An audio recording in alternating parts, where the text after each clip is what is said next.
Good morning. How is everyone? Quick side note, Alex, are you here? There you are. Did you shut down Austin last night, UNAY dancing? Guys, one quick clarification. I might have messed up with Ariana and told her that I'm a partner with Populous. I'm not a partner at Populous. I don't have that honor nor the recognition, but thank you for having me. I have the privilege of representing an incredible panel today. I'm going to introduce them. I'm going to take it light on Jonathan because we already heard who you are. But we'll go down the line. I'm going to start with Dom. And by the way, I want this to be a conversation. If someone has something to say, if you have a question for the panel in the middle of it, if someone says something that upsets you, raise your hand. We're going to get to you. But hopefully we won't have to upset anyone with this conversation. Dom, I asked you earlier how to pronounce your last name, and I'm going to try it. Dominic Audet. How is it? Okay. Perfect.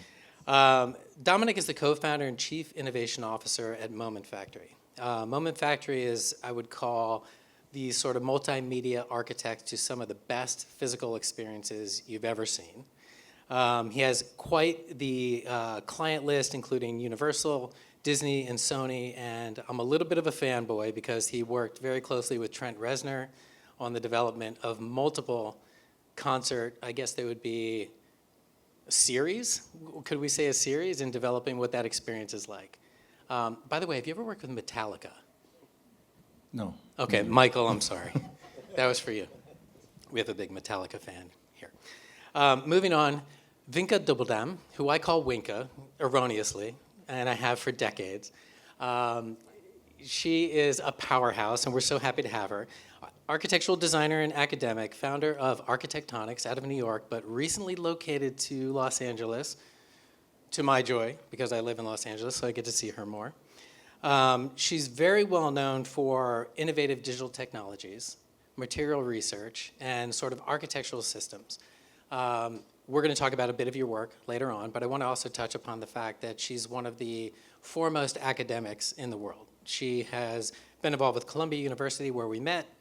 We got to co-teach together at the University of Pennsylvania. Now she holds the position of CEO at SCI-Arc out of Los Angeles, which, news to me, I didn't even know we could have CEOs of academic institutions, so trailblazer, clearly. Jonathan Mallie, I have to read this because you have a lot of positions. Senior Principal, Global Director, and Managing Director for the Americas at Populous. And at the time that I took this down, I read that you were leading more than 800 people in 13 offices, but I feel like in the past week that might have changed. I feel like it's constantly growing. Populous is really, really on an interesting trajectory, so those numbers might be off. You're also serving on the Populous Board of Directors and Global Holdings Board. And this is all while you're also managing and driving some of the most iconic projects within Populous. All that said, he may be best known for his Emmy-nominated performance on CBS Morning, where he was interviewed with a hard hat walking around his latest project for the Buffalo Bills, the Highmark Stadium, which opens this year. So super happy to have Jonathan with us. David Adelman. We're fortunate enough to have David here. His schedule's quite busy, as he is overall. David is Philadelphia-based entrepreneur, involved with a lot of different companies, CEO of his own business, Campus Apartments, which has got a really, really beautiful story associated with it. Co-founder and vice chair of FS Investments, is that correct? And founder of Darko Capital. He's also a partner at Harris Blitzer Sports and Entertainment, the owners of the 76ers, and you're leading that charge to bring that new world to life in Philadelphia. Super happy to have you. And then my personal secret weapon, Chris Danton. For someone who has their finger on the pulse, I can turn to no one but you. If you need to know where the best tacos are in Austin, hit her up after this. Chris is a co-founder, and her partner's here, co-founder and chief of ideas, am I getting that right, at In Good Co. This is a brand consultancy. It services everything from challenger brands to startups to Fortune 500 companies. Started as an architect, so has a really, really beautiful perspective on trends and we wanted to have her here today because what we're doing has so much to do with people and what they're thinking, how they're feeling, and how what we build responds to that. So I want to kick it off with David, if I may. And I'm going to refer to my notes quite a bit, so apologies, but there's a lot of, I want to get project names right. I want to get timelines right. This one doesn't really require a timeline, though.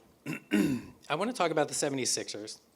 And when you feel a team crosses over from an entertainment product to more of like a civic sort of entity, a sort of property of the people. And did you see that and experience that when you got involved with the 76ers? Well, when I first got involved, first of all, thank you for having us here, and Jonathan for the invite. I think as a sports fan, I always felt that sports teams were a community asset, because that's what brings you together, this common bond. You know, you could be all different walks of life, but you come together at that moment to cheer, boo, in Philly's case sometimes, if you know our fans.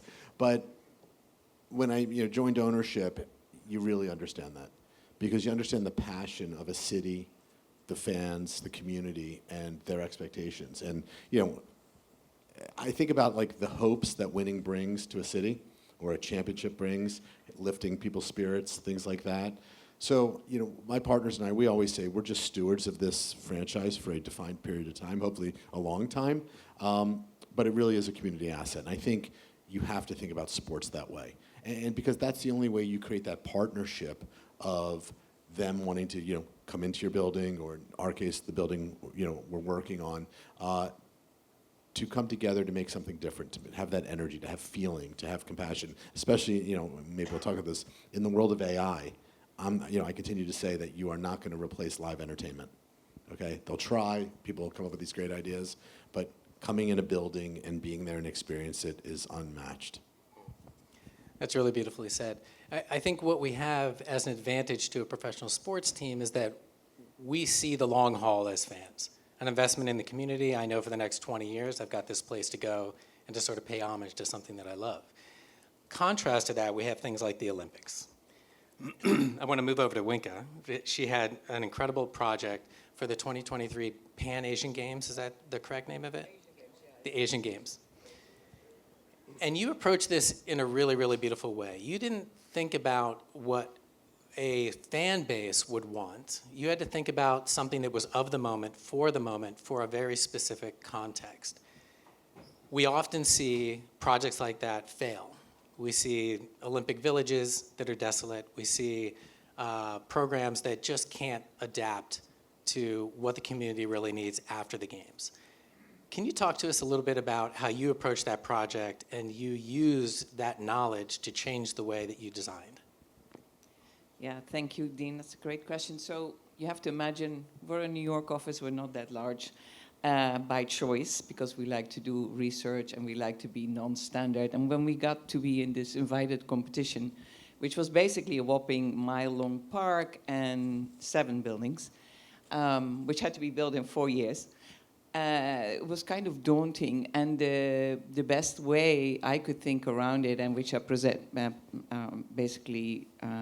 discussed with my partner, was to go equal partners with the landscape architect and the structural and sustainable engineers, which made it for a really beautiful multidisciplinary team.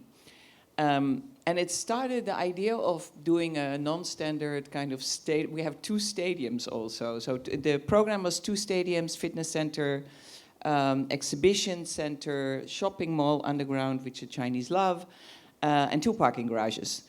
And you can imagine, you sit there, you have like 2 months to design it.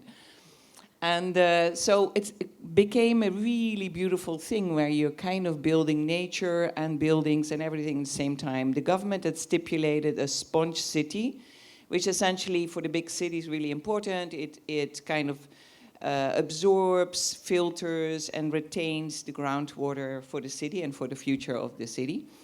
And because they asked us that, and they stipulated the park had to be 85% park, we discussed with the team to make all the buildings hybrids.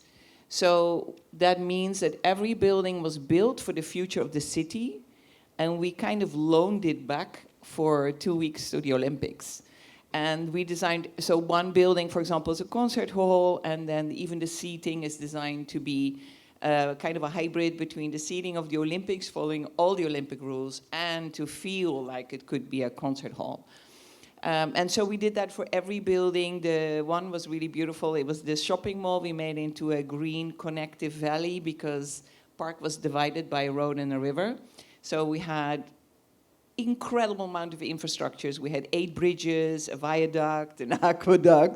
It's far beyond my capacity as an architect, so I was very grateful for that equal opportunity with our engineers.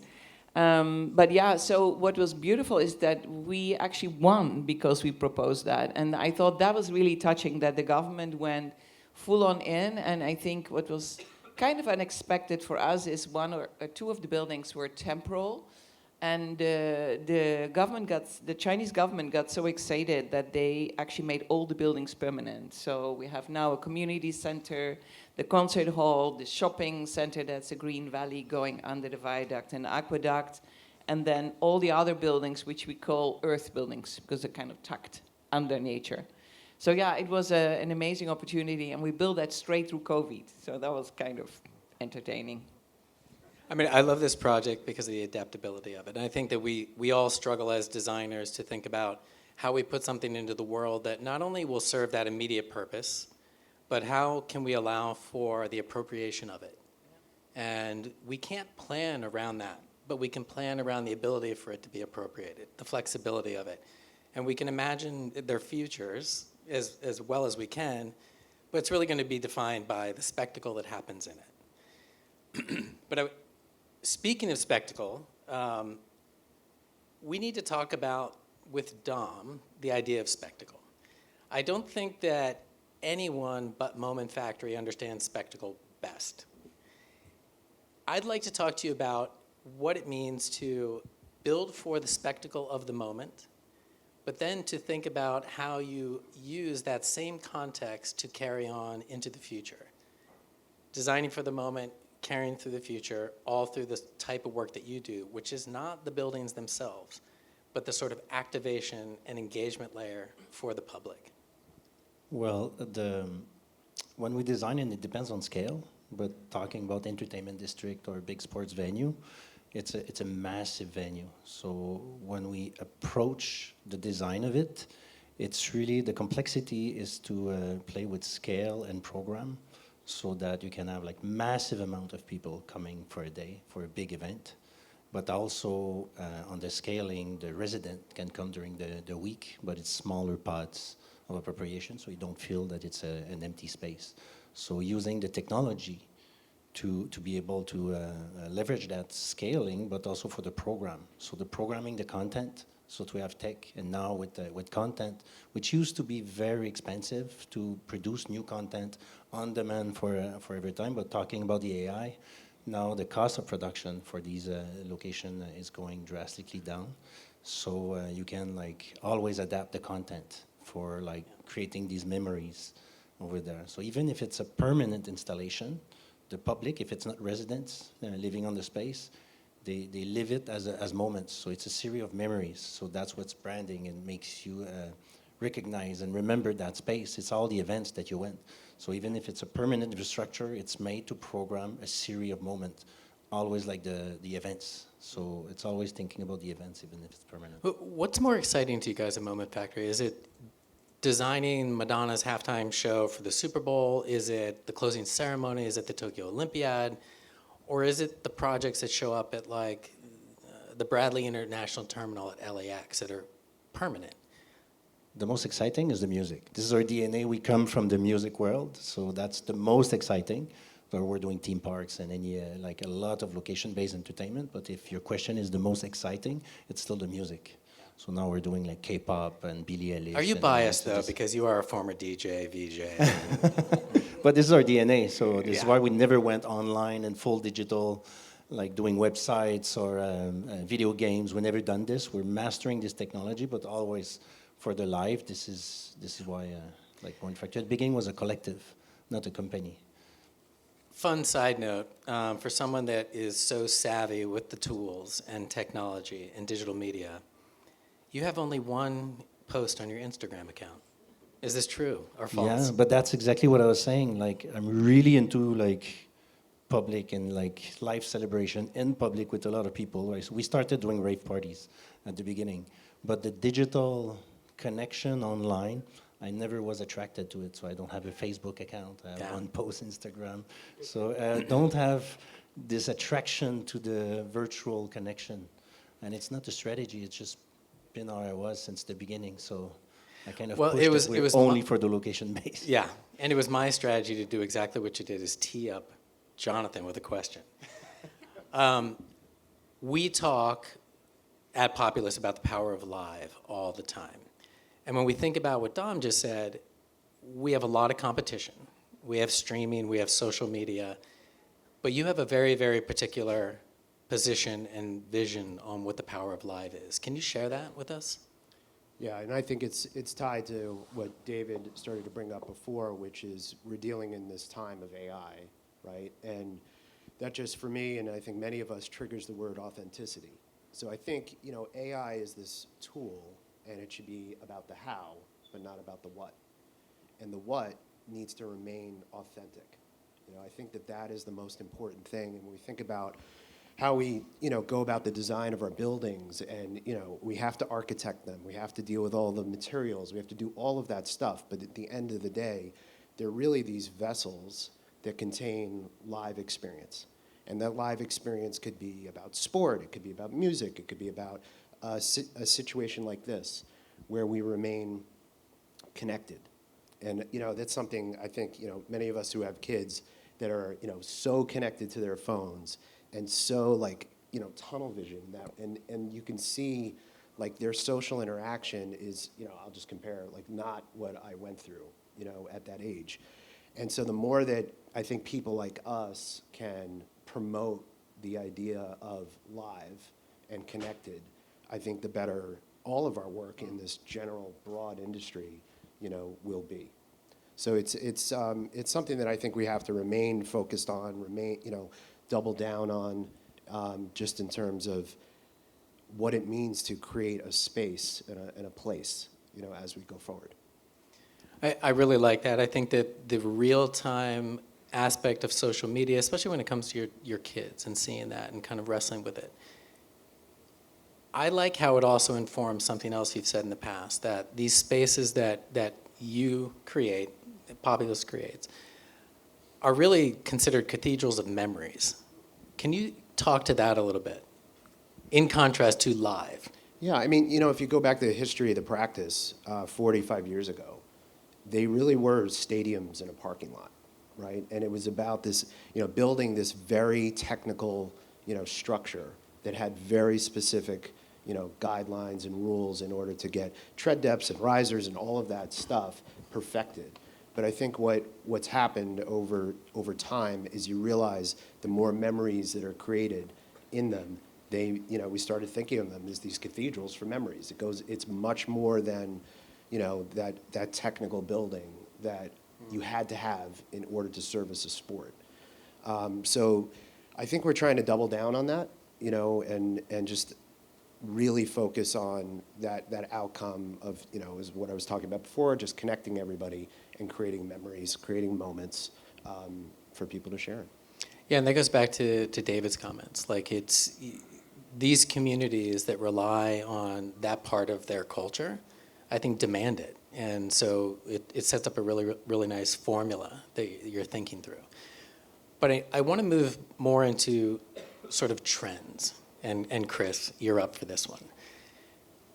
You recently did a bit of research and talked about how sports and entertainment and maybe performance, I think may have been part of it, are really becoming the epicenter of experience these days. Is that something that can be with the sports world? Is it a large collective experience that you're seeing, or is this on an individual basis that these experiences are happening? I think it's both. To go back to what you were saying about AI, I think what's happening culturally is that there's always two trends happening, right? A pendulum swing of one side and another. And we're seeing that so many people are turning inwards, exactly like what you're saying, trying to retreat from digital experiences. Actually, alphas, 40% of alphas now actually choose to come offline on a regular basis because they want to feel connected to things. And so as we see like everybody kind of turning off and kind of retreating from AI, on the other side, we're seeking out radical spectacle because we want to feel really alive. And I think that that's what sports and all of these live experiences are doing, is giving the feeling. So it's live, but it's really aliveness. Like it's the feeling of being alive, and that's what we're really seeking. That's really cool. I want to shift the conversation a little bit to how we turn emotion into infrastructure. That's kind of what I'm calling it. So I have a series of sort of prompts that I want you guys to help me through. And maybe this goes back to some of what David was saying and what a professional sports team can do for a community. So we know a championship run can change a city overnight. But we also know that these moments are fleeting, and cities require a lot of investment, a lot of infrastructure, a lot. How do we turn emotional peaks into ongoing sort of civic momentum? I think that's a challenge for all of us, and if we're playing a role in sports and entertainment, that's a question we probably ask ourselves. So, David, I want to talk to you about the arena development in Philadelphia. You have an obligation to your investment partners. Like, this has to actually be a successful business. But when you talk about stewardship, that's really about the community. How do you balance those two as a responsible business leader and civic leader, whether you want to be called that or not? But when you steward a team like the 76ers, you become that. So in my day life as just a residential developer, I often think about that. But when you're in the sports world and what we're trying to do, which is, Jonathan knows the guiding star for what I want to do is create the best live entertainment venue in the world in Philadelphia to open in 2030. And I say that at the start of every meeting and the close of every meeting. I thought you said 2029. Yeah, no. It was 2031. We moved it up a year. But because I think it's important for everyone to know what you're playing for. And so we do that in every meeting. I'll just digress for a second. Our team, I just got an email for this, is meeting with our concessionaire, Levy. We just announced that we're bringing them into the building. And they said, David, you're not going to make the call because you're doing, what do you want to say? I'd like to create the best live entertainment hospitality experience in the world in this building. And that's what's got to be the guiding star. So back to your question. I come to it very simply. I think two things can be true. I can build a really world-class building in Philadelphia that makes financial sense for a $2 billion investment with no public money, which is, I'm going to say that again, no public money. How much of that goes to Populous? Let's just... Yeah, well... Don't say It anything. was a rough conversation for Jonathan and I when we were building. So I have an obligation to our team, and we're partnered with the Flyers and Comcast, and how do we make sure this makes economic sense? But why can't we build something that makes economic sense and does something great for the community? It's not an if-then or an either-or. And so I think about that all the time, because to your point, people can say, oh, sports team owners, they just care about this. Well, I don't. I'm from Philadelphia. It's my hometown team. And we're committed to doing something really special. And so how do we build a place? And one of the examples is, how do we create a fan plaza public area that when there's not an event, could that be a farmer's market? Can it be other things? Can we do a movie night in the summer with our video screens outside that we haven't even announced yet, but I'm letting it go here. And so I think you can do all of those things. And it doesn't have to be so singularly focused. As Jonathan said, 45 years ago in a parking lot, just build a building that gets used for the NFL 8 times a year. And that was the mission, and they did it, and Populous does it better than anyone, in my opinion. It's changed. I look at it and I say, my job is to create a venue. Mom and dad hire a babysitter to go to a concert or a sporting event. They are entitled to more than just what happens in the arena. What is your pregame environment? Dinner, drinks, whatever. go inside for concerts, sports, and then afterwards, can you have another drink? Could you meet some friends out for a snack? Do something. And Yes. so I think we have to change that, right? And so we have to create that sports can become, or these venues, a place for people to gather, not just a place to come and go.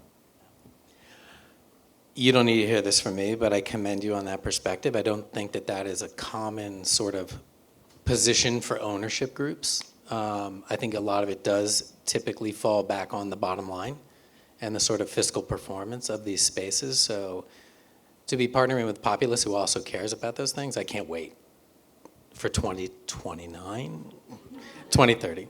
But you bring up something that I think transitions really well over to Chris, and that is when you think about venues and experiences today, it isn't about that 2-hour event. It's really about the pregame. It's about thinking what that entire day is like. These experiences are becoming destinations from the minute you open up your phone and say, oh, it's today, until you get home that evening and reflect on it. And Chris, I wanted to ask you, just in your research and understanding brands and how brands behave, and they're creating all of these new experiences to capture attention and build retention. Are you seeing sports and entertainment now begin to use the time pre and post as the experience itself? Yes. Yeah, I mean, I think that sports is now the most experiential category out there. Like, and you're expected to do that. When you go to the stadium, you're expecting to have a high-end dinner or the best food that it's the best Korean tacos need to be in the stadium. They can't be 10 miles away that you're kind of figuring it out. Like, there's a really high expectation for experience. People are really sophisticated now.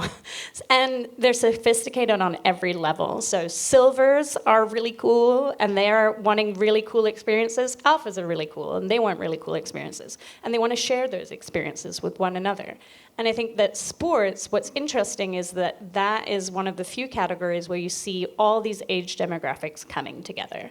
And that's why I think it's so interesting where things are going, because if you have this experiential category that everybody's enjoying, it's a really rich sort of space to be as a community.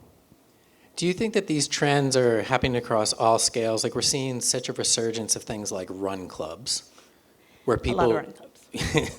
where people have the need to be together, and you have a pretty broad range of demographics that are doing it, to experiencing full game days on campus or full game evenings in Philadelphia. Like, is it just this need and desire to be together? Aliveness, again. I think there's so much synthetic content, right? 25% of content by the end of this year will be completely fabricated. You won't know where it's fabricated. You won't know if it's real. Influencers, you don't know if they're real. You don't know if what you're looking at on your phone is real at all.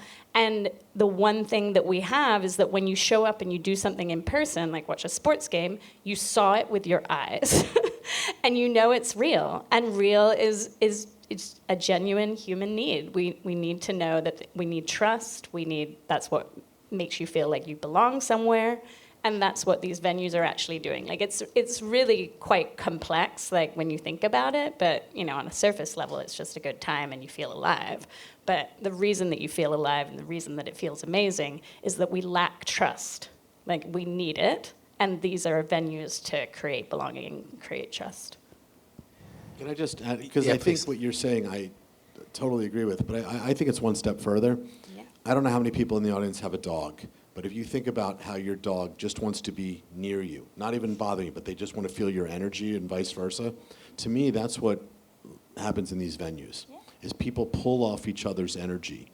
And that, to me, is kind of the human component that I think people are craving now more than ever. Whether your kid's on a phone or not, you take a 12-year-old kid to a game for their first time or second time, and they see what's going on there. They don't check their phone once, right? It's that energy that I think that you're talking about that can really, it keeps the humanity in all of us. You literally just summed up me to we in that statement, but it was coming from a place. You can now catch your flight. Thank you. That was awesome. Jonathan, you referred to stadiums in the 70s. And you and I talked about that a little bit earlier, that essentially we were building stadiums in the middle of nowhere, and they were out on islands. And they were doing the exact opposite of what Chris was just saying. They didn't make people feel relevant or integrated or part of something greater, which leads to this whole idea of sports and entertainment districts as our future, integrated into the city.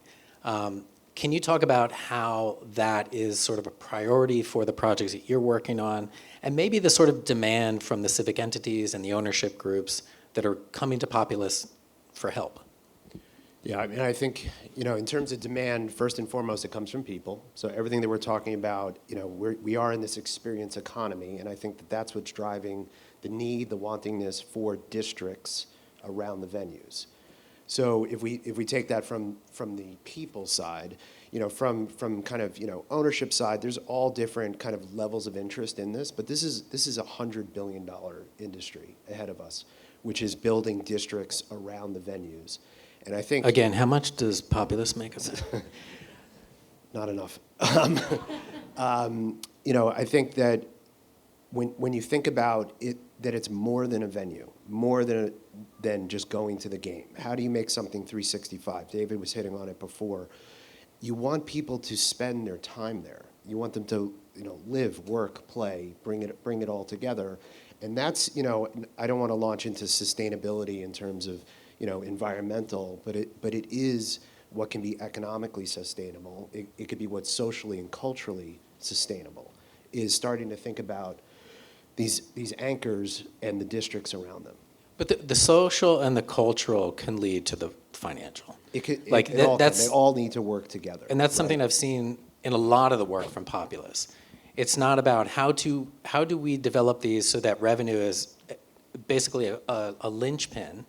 It's actually how do we make these places where people want to be and to spend their time.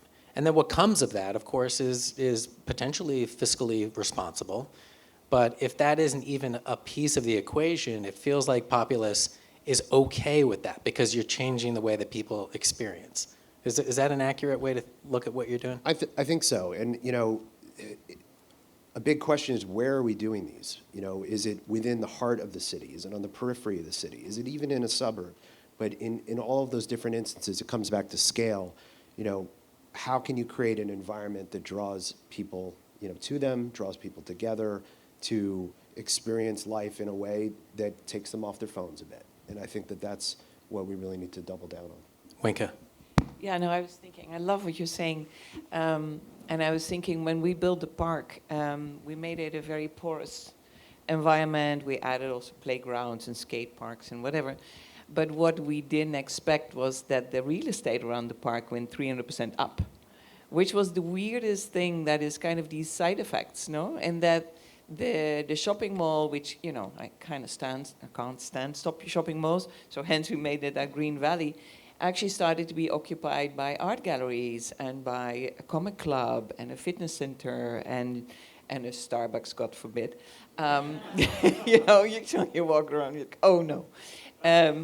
But in the same time, it became an actual urban thing. And then when you said parking lot, that was exactly what I was super scared of. So when we started and they were saying, yeah, this is 116-acre park.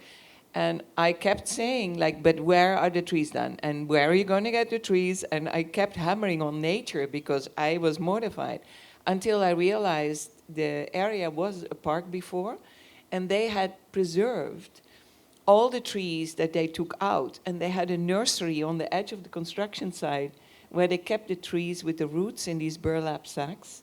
But not only that, they moved the birds' nests from the one half of the park to the other half while during the construction, and then put them back. And I thought, and this was also one of our goals, we wanted to keep the biome intact from Hangzhou, the local biome. So our landscape architect had studied all the local plants, and we put all the local vegetation back, which then brings back local birds and insects.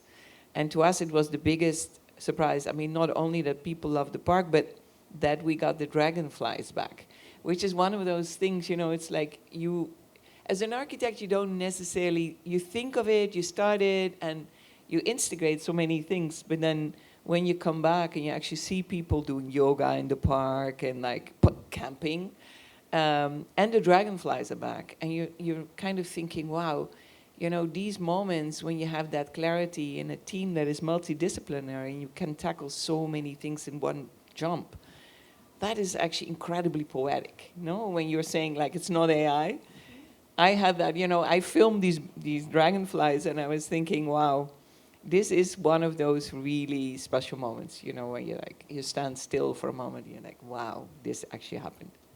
For the record, did you bring the mosquitoes back? Yes, Okay. lots of them. Yeah, and all the local The ones. responsibility.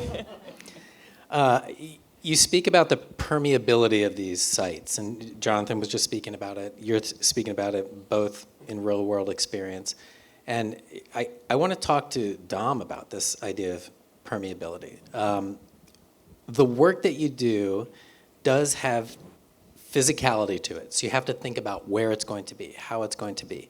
How do you at Moment Factory think about extending that back into the community, back into the broader area of the work that you do, rather than just it being in situ and only experienced at a facility? Well, everything we do is location-based in situ. So talking about bringing it back to the community, maybe I can give a couple of examples. I'm working right now in Japan on two big projects with real estate developer. And maybe, I don't know who said this, but the value is, you said this, the value is the real estate developer that takes, when the location becomes authentic and taking over by the public and the communities, the real upside is the real estate developer. So I'm working with them because us, historically, we do shows and installation, but now doing a partnership with the real estate developer where we can create a program. So right now we're kind of a joint venture. I'm involved in the operation of these projects are going to open soon. But it's to have taking an upside of the sales, so the business model of the real estate developer, and putting it into the OPEX budget so that they have the upside, but they share also. And they also have all the commercial real estate and everything, so they're reviewing all the lease so that everybody understands this is an entertainment attraction. We want to be involved in the community so that they pay, it's some sort of a tax, but it's a percentage of all sales transaction and all the square meter rent so that there's a sustainable revenue that can plan, and that when some community, some people, individuals, artists, or anybody wants to do craft, coming over here, there's a real budget, so they don't need to cover the whole P&L of their events. There's also like a main infrastructural budget in the OPEX, which often like the CAPEX gets all the budget, but the OPEX is suffering all the time and needs to have its own P&L. So this is right now what we're pushing to have, and it's like it's in the making. When there's going to be a real operating infrastructure or a capacity, so that all the local community, the artists are going to be able to program and take ownership of that space. It won't be free for them, but a big part of the model is going to be covered by the real estate developer. So it's really important, and this is how we can go to the community and they don't feel rip-off, or they don't feel taking advantage of doing this. So they contribute, they bring value to the space, but they receive value back also, being there. So this is kind of this new type of model that we're pushing, so that it's... Yeah, it's less binary, which is really, really interesting. You allow the community, you allow the other professionals in the community all to have skin in the game. And I think it builds a marketplace where quality will win, experience will win. You're not being subjected to a corporate perspective on, hey, we're only going to have this food service or this experience. You allow everyone to participate in that conversation, which is really unique.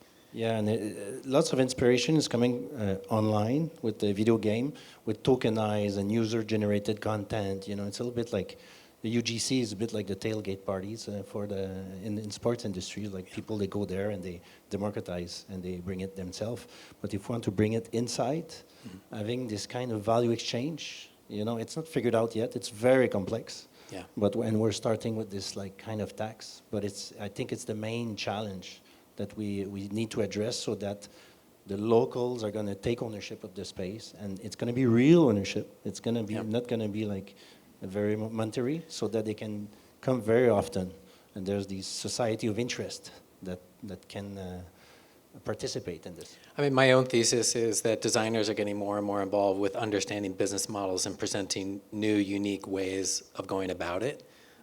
Probably entering more into David's world, like understanding how you can actually finance such rich, dense, complex projects. We appreciate as developers when the architects and designers actually think about the budget and the financial implications, so thank you. Against equity. So we've got just a few more minutes, and I want to focus on the future of city. And David, I'm going to go right to you.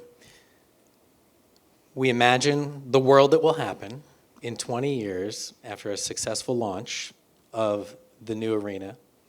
You guys win a couple championships. How do you want the city to view what you've done and contributed to it through the stadium, through the arena, through this sort of mixed-use development?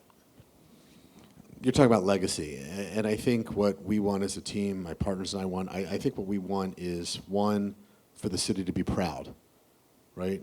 That they agreed that this development was worth it, that we came together, and no process is precise and totally easy, but at the end of the back and forth, we created something that helped bring people together, turned an area into a more popular area wherever you do it. I think that's the goal of anyone in our business, to do that, and hopefully the design we have feels timeless, has the ability to adapt to the future, has the ability to always feel fresh.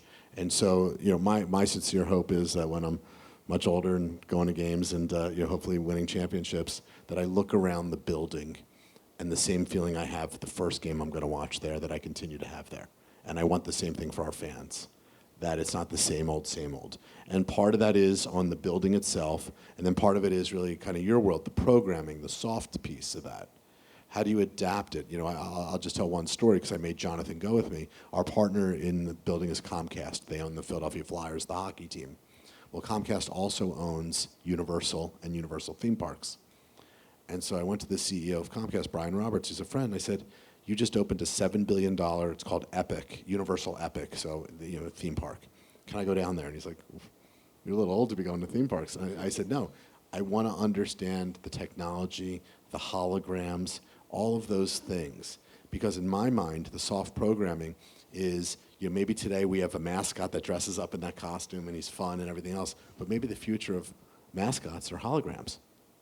I don't know, right? And so we went down there, we saw technology that was unbelievable, that is going to take time to become commercially viable, that they spent billions of dollars on. And I'm saying, why not us? Let's do it.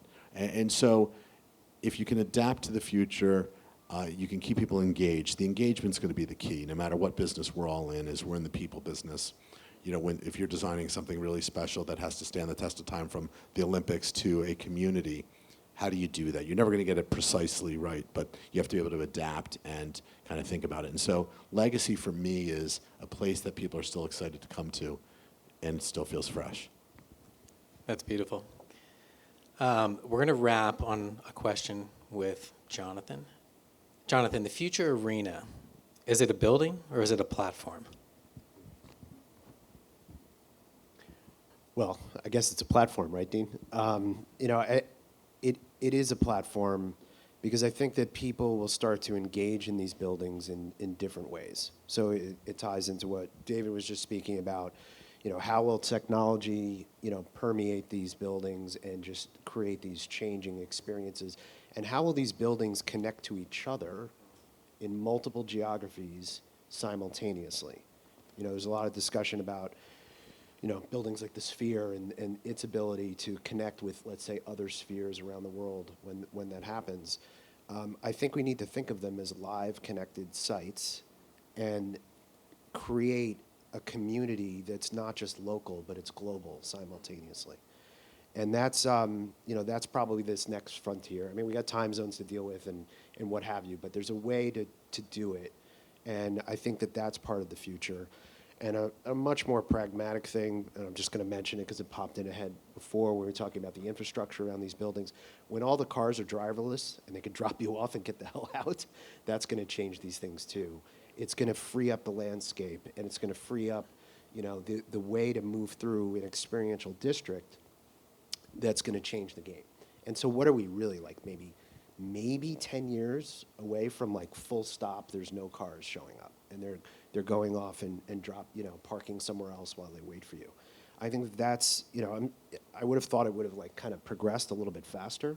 We'll see when that happens, when it starts to really change the game. Not enough. We need more Waymos. More Waymos. Yeah. Thank you. I hope I can speak for everyone here to say that I feel like we're in really good hands. I feel like if we have thinkers like you, this group here, and the extended network that you represent, thinking about these challenges of what the sports and entertainment anchors in a city can do for that city, the future's bright. So thank you for joining us today on the panel. Thank you, Ariana, for arranging, and thank you all for attending. Thanks, Dean.